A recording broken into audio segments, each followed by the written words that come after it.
Welcome to the latest episode of the Bean Center podcast. I'm your host, Tega. I'm joined by my regular co-host on the show, Edmund Oris, and a new special guest on the show today, all the way from Ukraine. He's a student of Kiev Medical University in Ukraine. His name is Lukman.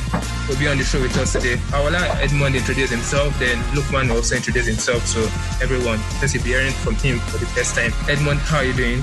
Well, Tega, I'm actually feeling great. I'm happy. I'm excited. I cannot wait for Tuesday. I want to watch the Napoli game. I want to watch how Barca perform. I'm good. I'm happy. It's been a brilliant week, to be honest. Yeah, considering Messi scored 4 goals, I can imagine it's been a brilliant week for you. It was world class, man. It was out of this world. I cannot explain in words how excited I was yesterday, to be honest. Well, let's not jump the gun yet on that. So let's put a pin on that. Lukman, how are you doing? I'm doing very, very great. It's a pleasure to be on the podcast for the first time, and I hope to start and people enjoy it. Exactly. It's been a good week for Chelsea. It's been a good week for Chelsea. Are you a Chelsea fan? Yeah, I'm a Chelsea fan. That's nice to hear. I'm happy I'm not being ganged up today by non-Chelsea fans. We are together. All right. Okay, let's kick off the show with Chelsea. Chelsea took on Tottenham, the early game of the Premier League weekend games, and Chelsea played very well. So we're really, really surprised at performance. They outperformed Tottenham throughout the game, and it was a well-deserved 2-1 victory. Edmund, before I talk about some of the key points that happened in the game, Edmund, what did you think about Chelsea's performance against Tottenham? Well, I thought it was brilliant. I wasn't expecting them to win because they've been on a very bad form since I think they lost to Newcastle, they drew to Arsenal, they lost to Man United. So it's been very chic, and with the fixtures coming up next, I thought they were going to fumble against Spurs, but it was a good game. I was really impressed. Lampard switched to a 3 at the back. And Giroud, I was very happy for Giroud, to be honest. I loved the goal. I loved it. When he came on against United, he got a goal that was disqualified. So he followed up performance against Spurs, and it was very good. It was very good. Kovacic was also very good.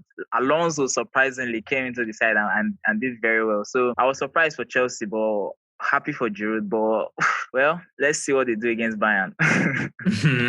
But Lukman, what did you think about your team's performance against Tottenham? It was very, very fantastic. The way Lampard changed the formation, his flexibility in that game was very, very spot on. And the way we played from the back, Alonso wing back, was just superb. And it just showed how good Giroud can be up for with his link-up play. One of the best target man in football. Very, very brilliant. And surprisingly, that game, Mount was very superb.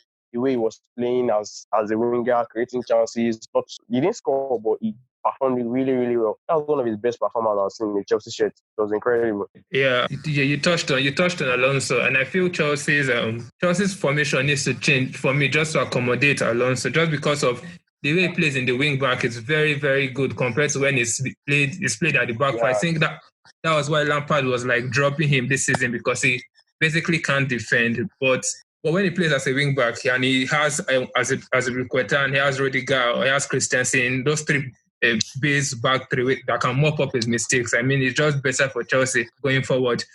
Oris, what do you think of VAR decision? Because Lo Celso should have seen a red card for that tackle on Aspilicueta.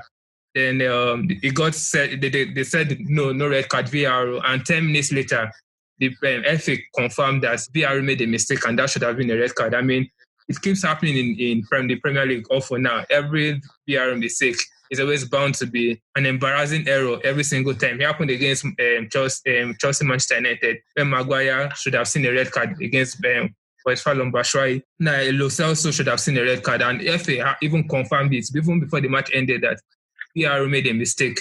So what do you think? Why do you think Premier League keeps having this issue with VAR?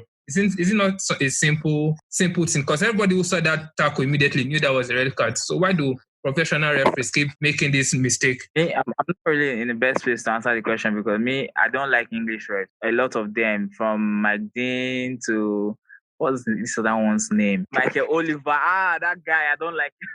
They are making a mockery of the VAR. They are just like school children. How do you watch that and not give a red card? How? And it happened against Spurs. Chelsea against Spurs in the first leg. I think they gave Son. Son, yes. Yeah. And Maguire did the hit against Chelsea. It was not carded because when I watched it, I was like, this should be. You have to look at this. You understand? And then this one now. So, they are becoming too. Is it clumsy or too on lack of professionalism, and it's just making a mockery of the whole VAR thing. Probably it will get better. It has to get better because it can't continue at that standard. Can't. Lookman, what's your take on it? Because Premier League referees, they don't use their monitors, which is stupid, number one. But what do you think about this VAR mess in the Premier League at the moment? VAR has been a mess in the Premier League since the beginning of the Premier League. You look at how VAR was used in World Cup and you say like, wow, it was fantastic. You check last season where La Liga was using VAR, you look at how good VAR was being Italian league. Just when it comes to Premier League and they messed everything up. I wonder how you want to give your offside and you'll be looking at the tools to give an offside. The red card issue too. The red card can mess up a game. As Lo Celso didn't get the red card, as same as in Chelsea Man United game, Maguire didn't get a red card and he went to score after in doing the game. So the game, that red card would have affected the game and would have changed the face of the game. And what we have, because FA now, they will be apologized after the game, after we've lost the 3 points. It's just embarrassing the way they use. They don't even check the monitor. They don't even use anything. They just wait and anything they say in the room and they just accept. It's just embarrassing. Away from VAR now, Mourinho after the game, he came out to say the season is over for Tottenham. Basically, that he has no strikers. Harry Kane is injured. Son is out for the season. Basically, he has no strikers. So the fans should not expect much from Tottenham, and the media should not expect much from Tottenham. Oris, what do you think? If you're a Tottenham player, what will you think about your coach's statement? Because this is typical Mourinho. He hasn't changed. No, he's been realistic, guy. He's been realistic. What do you want him to do? He can't win the league. He can't win the Champions League. And probably FA Cup, but then it's tricky. Being realistic, guy, is without his best two players, without Harry Kane, without Son. How do you want? And they were not able to get so much players in the transfer window. So, guy, he's been, in a way, he's also lowering the expectation and just telling people that, guys, see, we are done. We'll just try and finish as best as we can. But they can't win anything. What do you expect him to win, guy? No, not really. I don't really expect him to win something. But at least don't just make those kind of statements. Because why I said it's classic Mourinho is because, okay, now he doesn't have Harry Kane. He doesn't have Son. And he says he basically came out to say that he's waiting till 1st of July for the transfer window to open so he can sign some players. And we know Tottenham, they don't really spend money on players. So what happens when Daniel Levy tells Mourinho that there's no money inside my post, there's not much money inside my post to sign players? Where does it not turn to? Don't let's forget that last season, Pochettino took Tottenham to final without Harry Kane, and he was unable to sign, and he played with Mourinho and Son. January transfer, Mourinho still grew up a grind. They still Lo Celso's deal, but last season he had no Harry Kane till Champions League final, and he's still Pochettino to get the Champions League final. So I don't understand how he said this season is over, and it's just February because Harry Kane and Son is out. Oris, so that's a good point. So are you still defending Mourinho with what Lukman just said? Being realistic. You guys are not being realistic. Even with Harry Kane and Son, the chances of them winning anything this season. Come on, this guy took over in December. When did he take over? The chances of them, they were 14 points behind. Now he has brought them, I think the point now is at 4. What do you want? He's doing very, very brilliant. But just that point that because Kane is out and it has finished. It has finished. And what he's also doing is that he's lowering the expectation and the pressure on the club and his players and play. His best players, they are not going to win the league. They won't win the league. And about you talking about when it's July, they won't give him money. Mourinho, after he got sacked at Man United, he said it over time in his interviews and in his match analysis with Sky Sports and the rest, that he was going to think long and hard before he takes over his next project. You understand? They have to. For him to have taken over Tottenham, they will have given him guarantee and assurance that they were going to get players. It's difficult to get players in January, so yes, that one is out. But by July, they will go back to the drawing board and they will start planning again. So what he's basically doing, like I said, is being realistic, guy. Realistically speaking, they cannot win anything this season. So it's not a bad thing that he's coming out to say. He's going to give the players that freedom to say, okay, yes, this season is done, but let's just try and give it our best. Whatever happens, no pressure. That's a good point, actually. Yeah, I agree with Edmund. What do you think of Mourinho's former team now? Manchester United 3-0 today against 3-0 against Watford today. 3 goals. Bruno Fernandes got his goal. Greenwood got a goal. Man, they might have turned a corner a bit under Solskjaer. They beat Chelsea. Exactly. That was painful. No, they always beat Chelsea, so Chelsea is not at least this season. So just look at these Chelsea fans. They want to downplay. Look at you, typical Mourinho behavior. They drew in the Europa League game 1-1. They came from behind.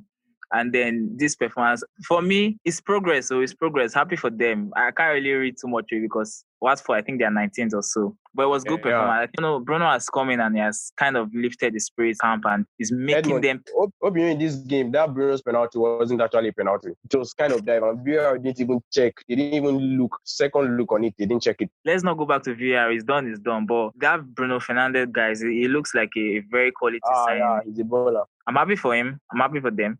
Let's see what's up. For Arsenal, 3-2 against Everton this evening.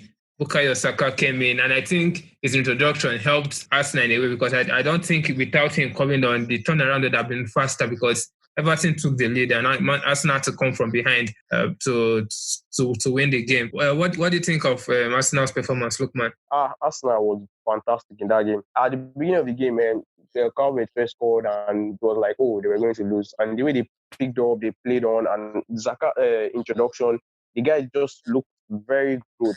His crosses, his delivery are just perfect. That boy is good. I hope Nigeria, the NFL just run for that boy and get him because that boy looks very, very good. And Arteta has been doing brilliantly. The way he plays, the way the team, even Ozil looking very good. Good Ozil back. Everything they will use. Mustafi mainly. Mustafi was good. Yeah, and Edmund, as a retired Arsenal fan, any love lost for your former club? What do you think of Arteta? When Arteta came, since Arteta came, and on this podcast, every time I always defend Arteta. I'm a big fan of his. Maybe it's because of his link with Pep, but he has been a brilliant guy. We have to be honest. He has come in. They're unbeaten in 2020. I think they've lost once. He has come in. He has made them. When he came in, they were shambolic guy. They were low on confidence. Low. They could not win. They could not play. But now you can see the Tuganas. You can see the compact. You can see how difficult it is to beat them. And they have this resilience in them, and all of a sudden Xhaka, that was on the verge of leaving the club, is one of the best players now. He wants to sign a new contract very soon. They are about to agree a new contract for him. Yeah, I watched the game against Everton and his positioning was brilliant. Him and Ceballos. Xhaka that everybody wanted him out. Arsenal wanted him out. He's just playing very brilliant back. Mustafi's playing like prime Maldini against Sugai. I think Mustafi is like Willian. He has some days off and some days on. I think he has had his first day on in 2020. He has like 2 or 3 more matches before he goes. No. If you are being honest, you see that he has improved. Yeah. You see that he has. But even the Chelsea's game that he made a mistake, he played well to the end of the game after that mistake, and it was very, very good. Before we talk about Barcelona, because I know Edmund is itching to talk about Barca. Let's talk about a youngster who has been tearing it up, Erling Haaland in the German Bundesliga. I mean, he has 10 goals now in the Bundesliga this season, and I saw a stats this weekend that only 9 players have scored more goals than Haaland, and he only came in January. That's right. Only 9 players have scored more goals than Haaland this season in the Bundesliga. I mean, I watch some of these days. I try to watch Dortmund's game, and if I can't watch Dortmund's game, I try to check the goals immediately. Someone scores just to see how he scores his goals, and he can do everything. He can score worldies, he can score tap-ins, he can score. His positional play is just he can score any kind of goal. Top on. His movements are always classic. I like the guy. I don't think there's anybody in world football that doesn't like him. He's brilliant, man. But apart from his scoring, and what I like about I like his personality. I like he's not phased. You can see that he's so young, but he plays like he has been playing 5. He plays like an experienced, When he scored the first goal against PSG, the way he celebrated was just, I was like, and then the second, so fast. He has this lanky body type. He's someone like Thomas Muller. But there was a clip that came out where he ran after clearing the ball in the corner against PSG. He ran a very remarkable distance in a short period of time, and he has the pace, he has the height, he has the personality, and I'm happy for him. I'm really excited to see it happen. I just hope he can be consistent. But for now, guys, he's out of this world. The stats are. He's outscoring both Ronaldo and Messi. 10 goals in Champions.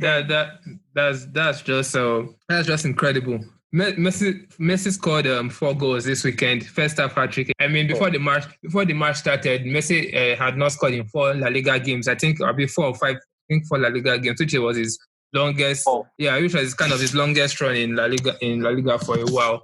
And he does against Ibar, his normal customers. I heard he had scored 16 goals in 10 games against Ibar before yesterday, and he just made it 20 goals in 11 games. I want to hear what Lukman has to say about Messi. Messi is a goat now, obviously. Did you watch the game yesterday? Yeah, I watched the game. That is first goal. That is splitting nutmeg on that defender. That was very nice. The second goal, even the last goal, it shows that he cannot even spot tapping. He has to dribble the keeper, make the keeper lie down before he passes into the net. Brilliant. No, Tega, I think, me personally, I think I've said everything there is to say about Messi. Even when he wasn't scoring, I think he went through a patch where he didn't score, but he was assisting. Yeah. So it was still this 6 or 7 goals before Roberto scored last week, and then he's come yesterday and he scored 4. And for me, why I'm very happy is because the goal came at a very good time. We have Napoli to play on Tuesday. We have Real Madrid to play by weekend. You get. Yeah. So get scoring again was very crucial.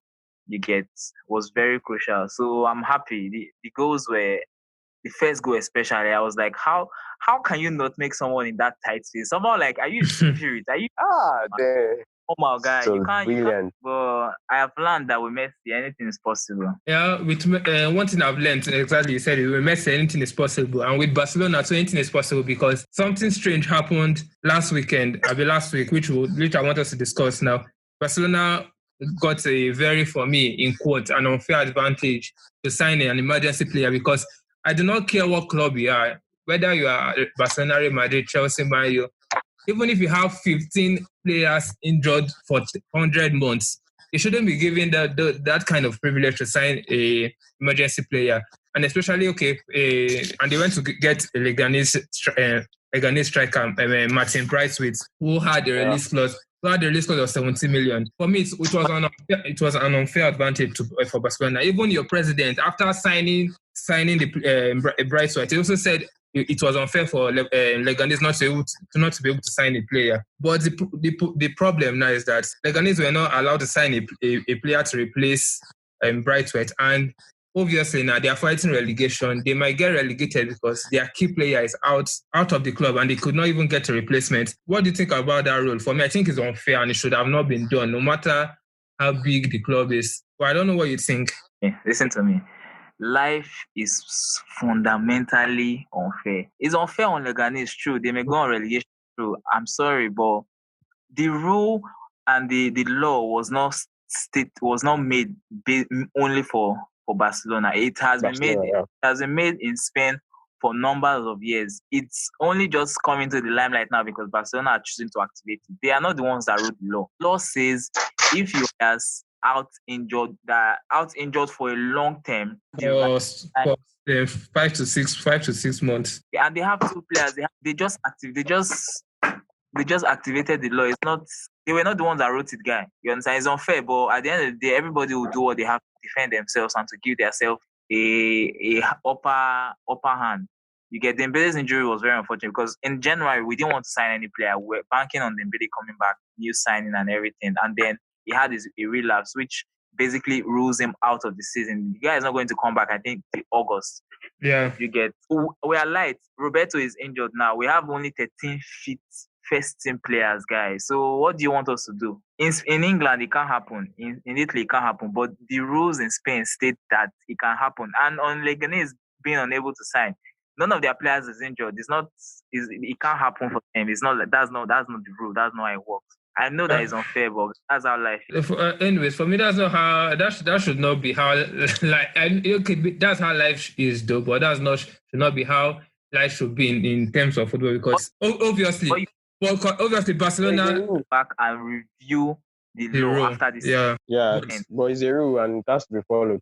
I feel bad for Leganés too, but it's a rule and they have to activate it. After this season, the Spanish teams will go back to the drawing board and say, okay, this cannot happen again. This can't happen again, and then they stop it. But So long it's there, so long it's an option, you can take it if you. Leganese will do it if they have the opportunity, guy. Let's not kid ourselves. Your club will do it if you have the opportunity. No, we are happy with Batshuayi and Abraham.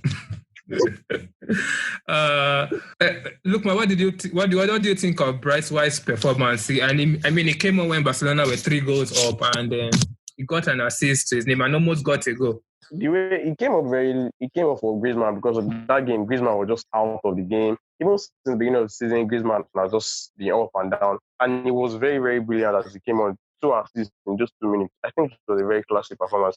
We'll see more of him against Napoli on Tuesday. Oris, what are your expectations when you guys play Napoli on Tuesday? We should win. I don't understand. Anytime Barcelona take the field, we have to win. We're in good form. Koulibaly is out injured. Messi is scoring again. Setien at the wheel. Everyone is kind of saying at the wheel nowadays. We should win. Or we should not lose. We shouldn't lose, but we should win. We shouldn't lose, basically, I beg. Well, we'll wait to Tuesday to see how that plays out. Lukman, your former star, Eden Hazard, has been struggling with Real Madrid. Real Madrid lost this weekend 1-0.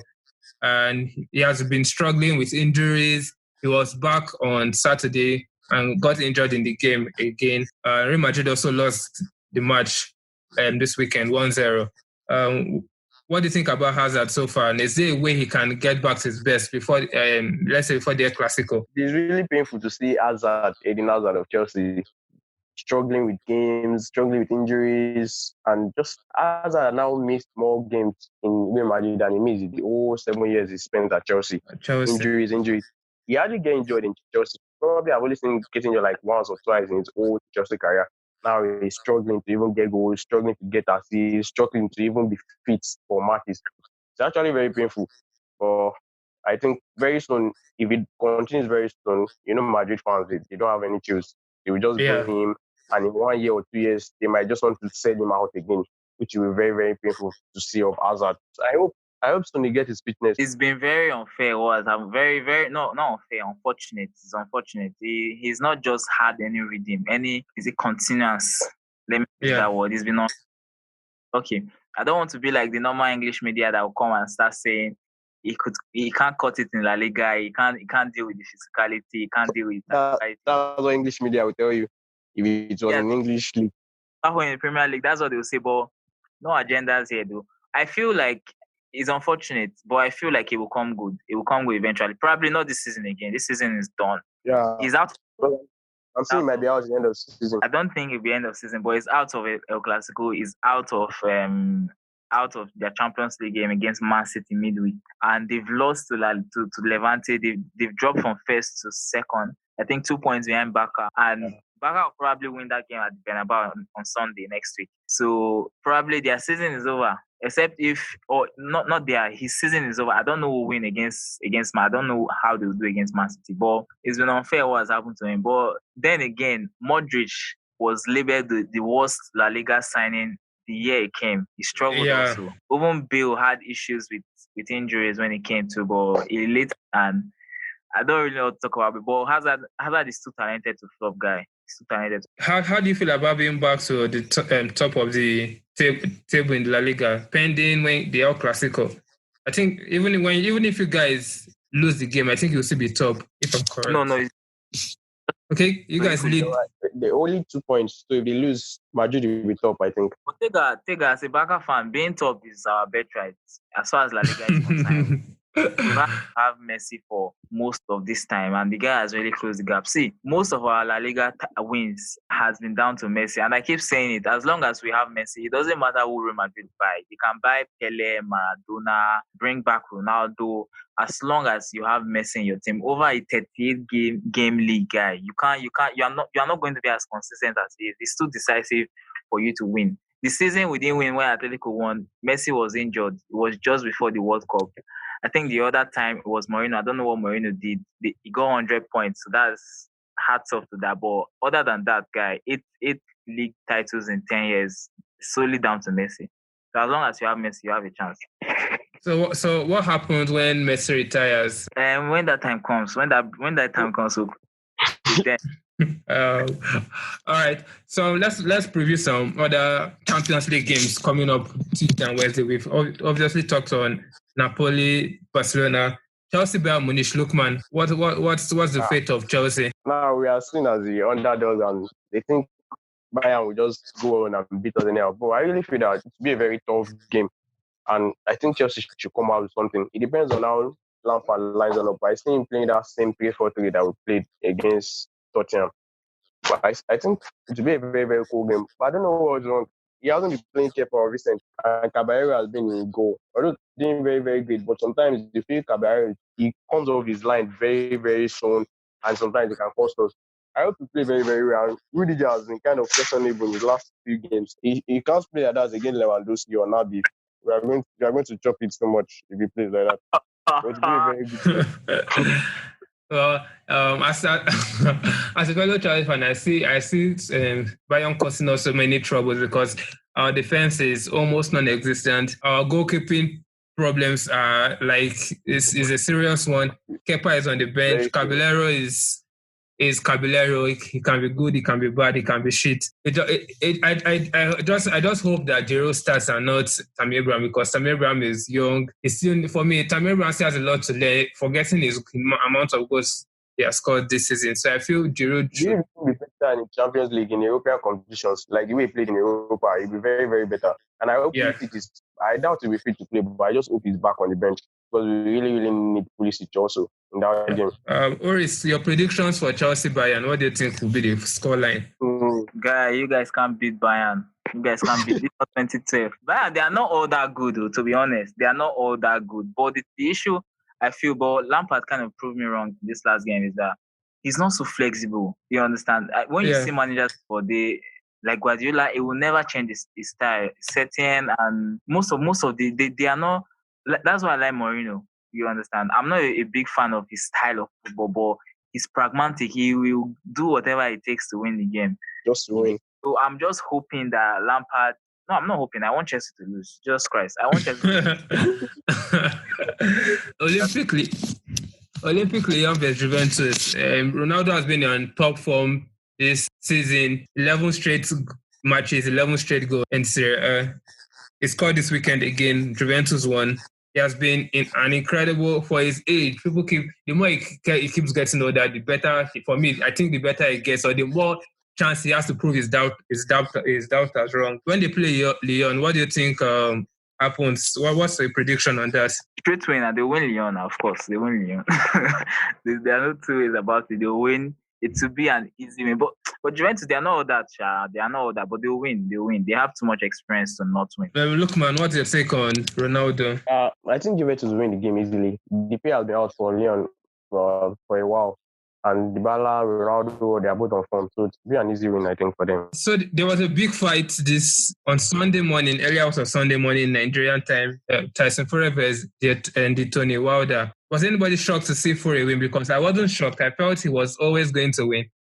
I've always felt Wilder is like a bully fighter. He's a fighter that thrives off bullying his opponent. Once he can get that kind of fear into his opponent, that's the end. That's the way he fights. But you can't do that with Tyson Fury. He has gone through a lot. He has been through a lot. So Fury is a different animal altogether. And Fury deservedly won. Knocks him out in the third round. Knocks him out in the fourth round before he's in the seventh round. Wilder's camp had to tell the ref to throw in the towel, that it was all over for Wilder. And I think that was for me, that was the best thing that could have happened, because Wilder, for me, is a very stubborn fighter. He's prepared to even die. He's very proud. He doesn't want to accept defeat.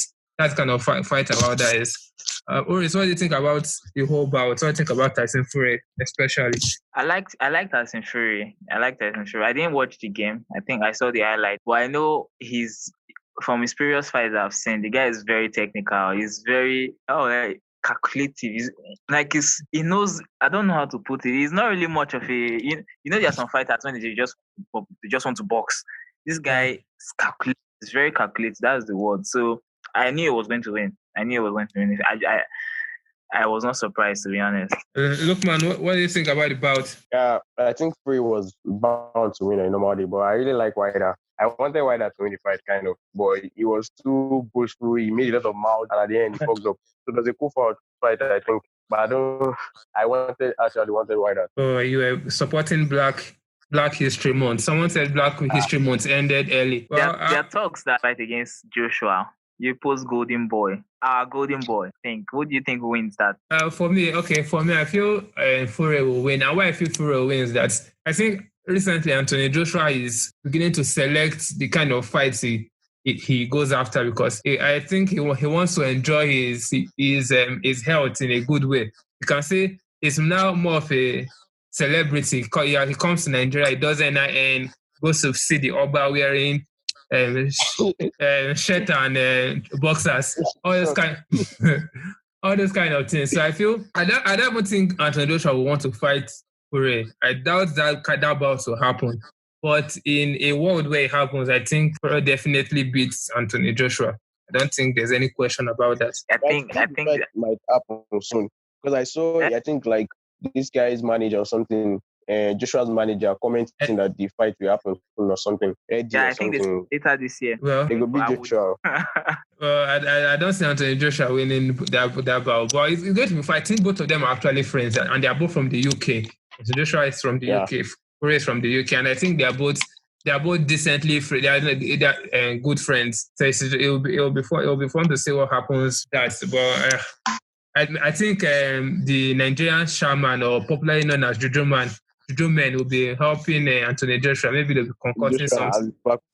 We'll get to see that play out. In extra time topic, Pete Edochie came out recently to say something about men kneeling down to propose to women, that it is wrong, that it's a borrowed culture from Europe. That's why when a divorce happens, the wife takes away everything from the man, all those kind of stuff. And it trended a huge day for like 2 days on Twitter. Oris, what do you think about that whole statement? I found it funny though. To be honest, I saw sense in what Edochie was saying. You get, that guy is a legend. I like him. He's a real traditional herbalist. I understand coming from, but I don't subscribe to that idea. Guy, it's a nice gesture. It's romantic. It's beautiful. There's nothing there. It's just kneeling down. So I don't understand why he was trying to say when you kneel down for a woman, you are giving her power and ownership over the house. For me, that's just BS. I would kneel down to propose to my wife. It's something I'm going to plan. It's something that I'm looking forward to doing. So how will you come and say, guy, I beg? Maybe you just sit down in your chair, you tell her marry me or something like that. I saw a video of I think maybe it's a Yoruba movie of a guy slapping the woman, and after slapping her, tells her marry me. Is that Lukman? Is that what you'll be doing when you propose to your girlfriend? No. That video was kind of very, very funny. The man was actually too far. He was trying to prove a point about culture and something like that, but it's too far to just saying like you shouldn't do things. You have a lot of power. Nah. If you want to propose, you want to kneel down, just propose and you guys should move on. It's not as deep as you're saying after. Exactly, guy. It's not as deep. The way he was making it look like all these old people said. It was just a strange. I don't know. I saw Pete Edochie trending, and I didn't know why until the following day. I think I missed gist by 24 hours, and I went back to kind of investigate why it was trending. But to me, I think kneeling down is just for me, my own opinion, is a proper thing to do. And it's a nice gesture, it's a romantic gesture. I don't know. I think even females that propose to females that break the trend and propose to guys, they still know that they still know that to do it. So I don't get, but that doesn't really happen all the time though. So that boy that faked his bully case, I didn't really follow that gist, but something about bullying, and then later he came out to say he faked his death, something. Did you guys catch that gist? Okay, yeah. I think they raised close to $200,000 for him, $200,000 or $400,000 for him. So what was the exact story? Because I didn't follow it. I don't know. Okay. I think he just said he was being bullied in school and some things like that, and he wanted to kill himself because of being bullied because he's small or something. Not just kind of deformities. That's why they were bullying him. How bullying himself? I think he was bullied in school, but the thing is that some people said a gist came out like 24 hours later, 48 hours later, that it was not really he's not really a 10-year-old child, or a 9-year-old child that is actually 18. And after that, some people debunked the theory that it's 18. Some people said it's actually 9. But the fact is that it brought a huge conversation about bullying, I think, and bullying isn't right. Even if the guy was acting, I don't know whether he finessed the whole world, but it looks as if he finessed the whole world and got over $200,000 donated to him. So even let's say theoretically he didn't finesse the whole world and he was actually bullied, it just brought a huge conversation about bullying and about the amount of deaths that happen with young kids that are being bullied in school, because it brought this whole conversation about young kids being bullied in school and committing suicide. And I can count how many times personally I was bullied when I was little, and I've seen many people face those kind of issues. I mean, bullying isn't right. I don't know why it's still a thing at this age. Anyway, I'm not shocked that it's still a thing because were you definitely. And I had my own fair share of bullies in growing up. You're so tall. Who is bullying you? No, it's not about being tall. It's just some people just like to take advantage of people. So it's one of those things that happen. People just see you and they feel they can take advantage of you. And I had my own fair share of those set of people. So growing up, personally, I was very small. I'm still very small. But in secondary school, I was the smallest in my set guy. I was and I was in boarding school, and they were big, tall. All they ever bullied nobody. Even my seniors, not my mates, not anybody. I don't know. There was just some. In fact, but one thing I knew I used to develop a sense of protection around myself was that I had very sharp. So before you let me say, I don't run you down. Sharp. I get that. I saw it happen and terrible. It's not something that you should do to somebody else because it fucks you up mentally. You get growing up. Yeah. Obviously, a lot of people commit suicide or whatever it is that happens from bullying. It's not something that should be happening. So we have to, as a society, as the world in general, we have to do better. And parents have to teach your children, it's not good to bully people. You get So I think that's that on that. It's a very, very easy topic because apart from even that, even abroad, school student, black student there, the white student will definitely see you as being superior. And racism is also like a form of bullying, to be honest, because they will feel that their race is better. Yeah, I wanted to actually even ask you that question. In Ukraine, you get a lot of racism. Does it happen there a lot? It happens a lot. I've faced a lot. Sometimes I just come to out and tweet about it on Twitter, but racism is kind of very high. But I think, is it something you've learned to deal with or cope with? Yeah, it's something I've learned to cope with in a manner because most times when it just it wasn't on last week or something, I was just walking on the street. I was going to school in the morning and they just came to me, so fucking nigga. I just walked past because there's nothing you want to do. You cannot be right. You can't pick a fight. You can't do anything. It will always be against you. Recently too, my friend was inside the train and some guys were laughing at him. And when they came down, they posted something on the train. They were like, yes to racism. Racism is a very, very big issue. Yeah, they feel they are right. They feel they are over you. If you anything, they can do anything over you. It's something that I will just deal with skill mental. I saw Edmund's tweet of recent talking about racism, of recent. He tweeted something about racism when Marega was being racially abused. I deleted it, please. He said it was a very, very sensitive issue to talk about. Actually, it is very, very sensitive issue to talk about because those things can fuck with you mentally because you can't just... The way people react to things are different. Marega felt at that point he fought and he showed them his skin, trying to say that his skin color doesn't matter, and they still kept on abusing him. So there was nothing else you could do. If you had fought to prove to them that your skin is very, very superb, and they still continue abusing you, then you have nothing to prove again. You have to work out. But sometimes you just walk and you just lie down, just thinking that is there anything wrong with your skin color?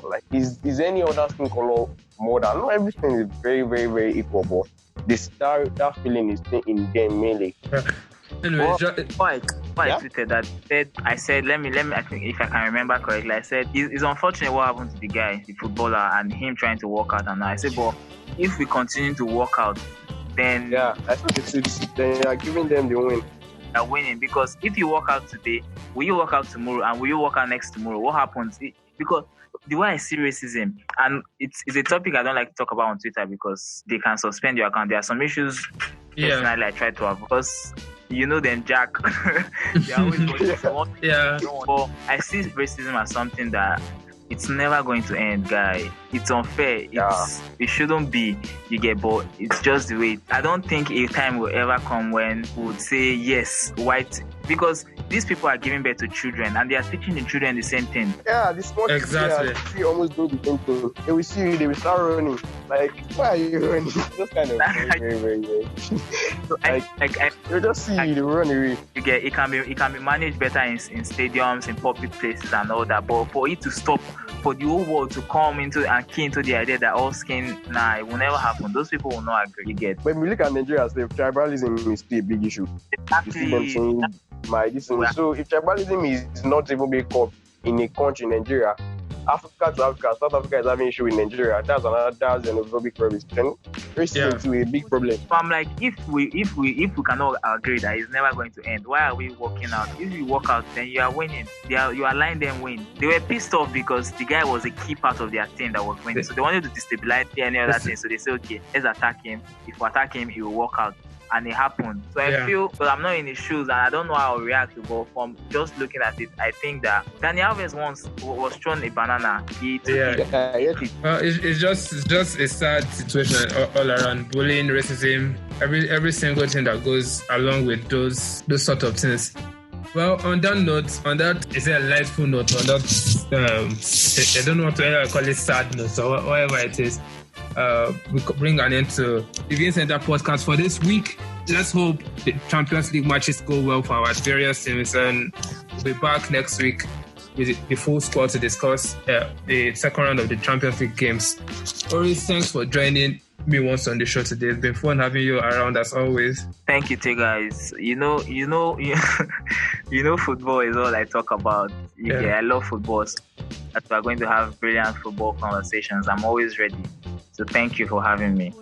And Lukman, thanks for joining all the way from Ukraine, our first international guest. It's a pleasure being here. Man, it was nice. It's a pleasure being here. Almost every time I listen to almost everyone you guys posted, I make sure I listen to them. I was like, oh, this is very, very nice. Very nice. Very, very good job. I hope I'm here more times, more episodes to come. Yeah, definitely you'll be coming on more episodes. All right, guys. Thanks for listening to the podcast. Thanks for your support on Apple Podcast, on Spotify, on Pocket Cast.